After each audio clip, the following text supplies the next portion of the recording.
ఇక్కడ ఇది over view medical college seats in Andhra Pradesh. 95-96లో 6 కాలేజీలు ఉన్నాయి.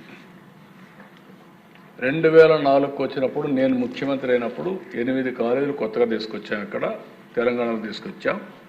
ప్రతి జిల్లాకు ఒక మెడికల్ కాలేజీ పెట్టాలని 23 జిల్లాలకు 23 మెడికల్ కాలేజీలు పెట్టింది మొదటిసారి ఇండియాలో, ఫస్ట్ ఆఫ్ ఇట్స్ కైండ్.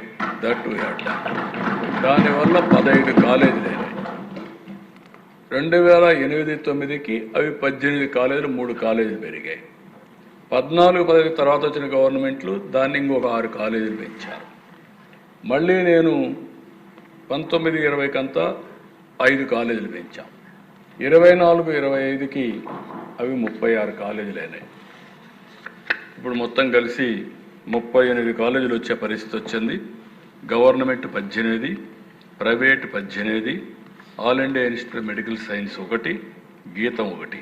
ఈ 36 కాకుండా 2 ఆల్ ఇండియా ఇన్స్టిట్యూట్ 1, గీతం 1 డీమ్డ్ యూనివర్సిటీ, మొత్తం కలిసి రాష్ట్రంలో 38 ఉన్నాయి.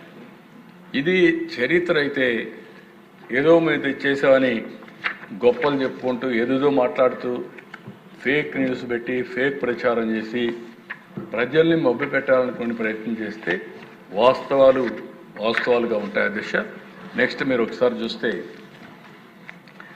ఇది ప్రాజెక్ట్ స్టేటస్. 2020-21 17 మెడికల్ కాలేజీలు పెడతానని చెప్పి అనౌన్స్ చేసి వీళ్ళు ఖర్చు పెట్టింది 1550 కోట్లు, 18%. దీనికి కావాల్సింది మొత్తం కలిసి 8480 కోట్లు కావాలి. 8480 కోట్లు కావాలంటే వీళ్ళు ఖర్చు పెట్టింది 1550 కోట్లు. అదే సమయంలో ఇదే స్పీడ్లో కానీ పనులు చేస్తే లాస్ట్ ఎలక్షన్ ముందు 347 కోట్లు రిలీజ్ చేశారు.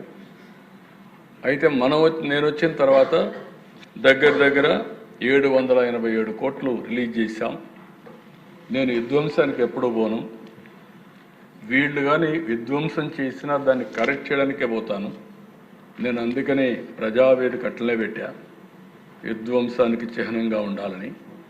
అదే విజయనగరంలో నేను ఆ రోజు ట్రైబల్ యూనివర్సిటీ తీసుకొస్తే, ఎయిర్పోర్ట్ దగ్గర వస్తే బెస్ట్ యూనివర్సిటీ వస్తుందని చెప్పి అనుకున్నాం. దాన్ని మార్చి సాలూరు తీసుకెళ్లారు. కానీ సాలూరు తీసిపోయాడు కాబట్టి నేను అడ్డం పడాలని నేను పడను.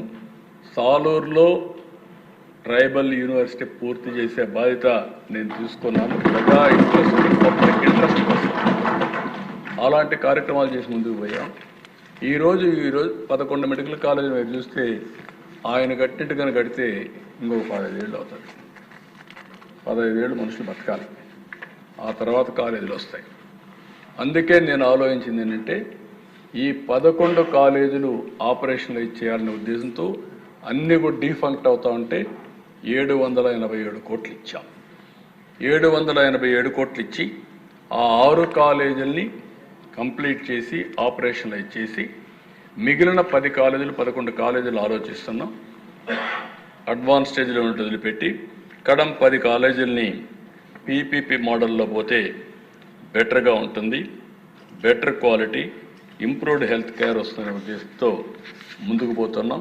నెక్స్ట్ ఇక్కడ మీరు చూస్తే 18% ఖర్చు పెట్టారు లాస్ట్ వరకు. మనం 9% ఖర్చు పెట్టాం 1 ఇయర్లో. ఆయన 5 ఏళ్ళు ఖర్చు పెట్టింది 18% అయితే 1 ఇయర్లో మనం 9% దానికి కూడా ఖర్చు పెట్టాం. ఆ నుంచి బకాయిలు పెట్టినటువంటి ఎన్టీఆర్ వైద్య సేవకు డబ్బులు కూడా మనమే ఇచ్చే పరిస్థితికి వచ్చాం. ఏ కాలేజ్ ఆయన మాట్లాడినట్టు మీరు చూసినప్పుడు చూస్తే 487 కోట్లు కావాలి రాజమండ్రికి, 81 కోట్లు ఖర్చు పెట్టాడు. మనం ఇచ్చింది 53-54 కోట్లు మనం ఇచ్చాం. ఇంకో పక్క ఏలూరు 525 కోట్లు కావాలి, 136 కోట్లు ఇచ్చారు. 53 కోట్లు కావాలి, మనం ఇచ్చాం. 475 కోట్లు నంద్యాల, 75 కోట్లు, 57 కోట్లు మనం వస్తానే ఇచ్చాం. మచిలీపట్నం 206 కోట్లు, 86 కోట్లు మనం ఇచ్చాం. 550 కావాలి. అదే మరి పాడేరు 500,